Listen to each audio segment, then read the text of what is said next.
Topic of the sermon today is hate at first sight. We've all heard the phrase love at first sight, where you see someone and you just can't help but feel so in love with them from the first moment you see them. Even Thai Buddhist monks, they talk about their soulmates that they see that they're trying to run away from so they can stay monks. They see a girl when they go bintabat and they say that their knees get weak and they can't even stand, they have to grab a mango tree or else they're going to fall down. They say that's the power of love. But do you know that the power of hate works the same way? There was once a person who hated another person so much that he decided that I will follow you for every life until I get my revenge. Every life that he saw the other person, he had an intense hatred just from the first time he saw him. Every life you wake up from this life and you don't even remember where you came from, you don't know who you were last life, you don't even know what you did. But all I know is, whoever this person is, whenever I see him, I hate him. I want to steal from him, I want to kill him, I want to hurt him somehow. And I want to tell you the story of how it starts.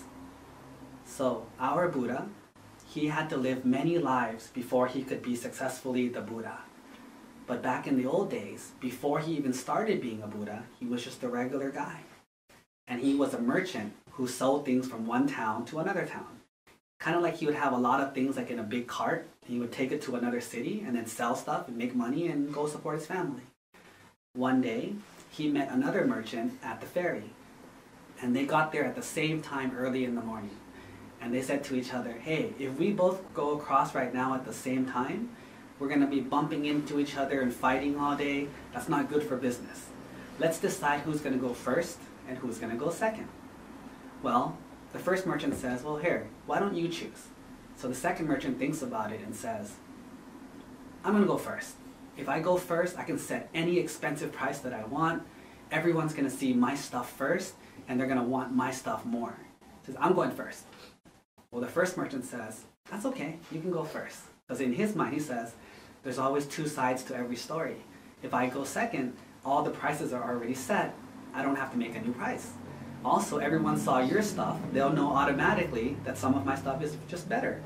So it'll be easier to sell. So he said he's going to go second. The first merchant goes and sells. Then he gets to this house. It's this huge mansion that has all these spider webs and cobwebs and it's so broken and dirty. He gets there and he says, that doesn't look like there's anyone home.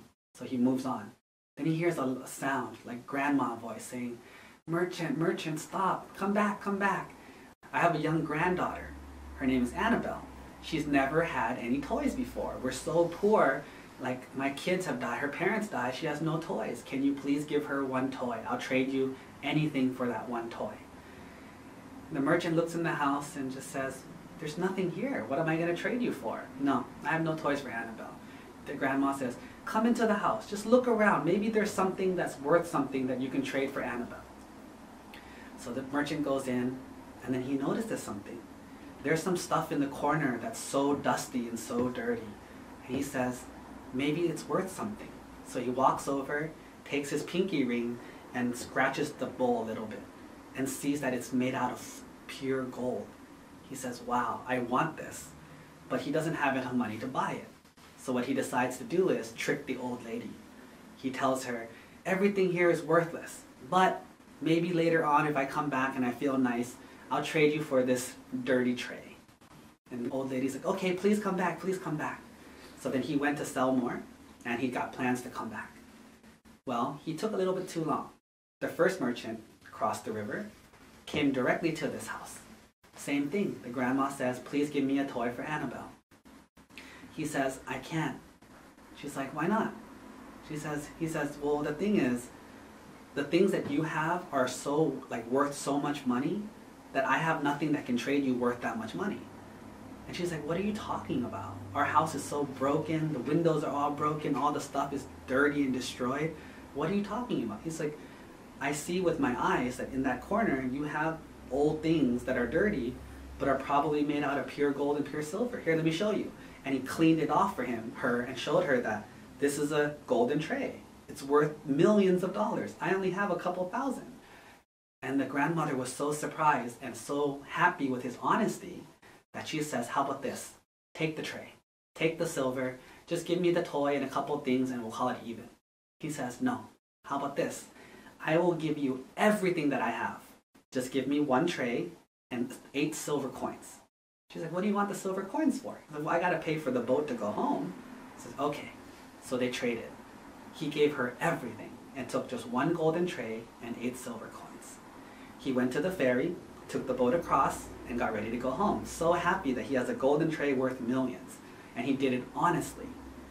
Well, the second merchant came back at that very moment and says, Grandma, Grandma, I'm ready to trade. Now the grandma is so mad. She says, you liar, you scoundrel, you cheater. You tried to trick me. You tried to fool me. You were not honest. Get out of here. He didn't even care. All he thought about was, wait a minute, how did you know? And she says, I know because the honest merchant came and traded me honestly, and I gave it to him. He didn't even care. She was throwing pots and pans at him, yelling at him, saying bad things about his mom. He didn't even care. All he could think about was, while he was dodging the pots and pans, where is the other guy? Where is my golden tray? And she said, he went to the river. So he ran to the river and says, hey you, come back. That was mine. I saw it first. We had an agreement. And then that guy says, no, I didn't cheat. I didn't steal. I was honest. I followed the rules and I got it fair and square.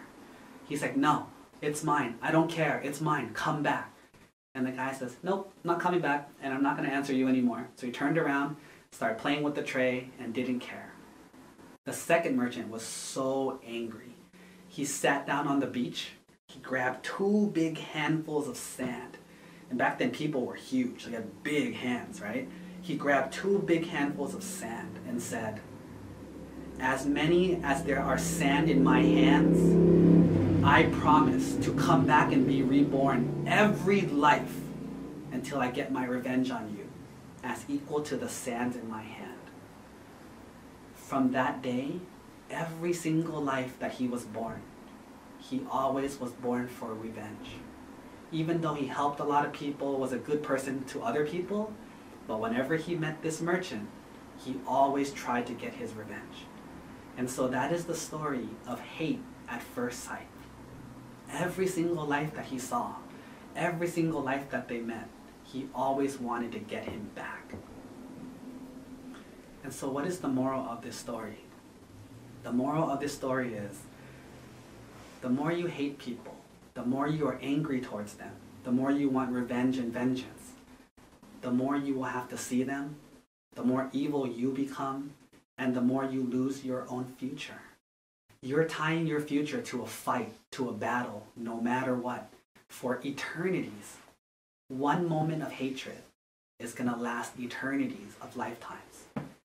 That is why the Buddha taught us, let go of your hatred. Let go of your anger.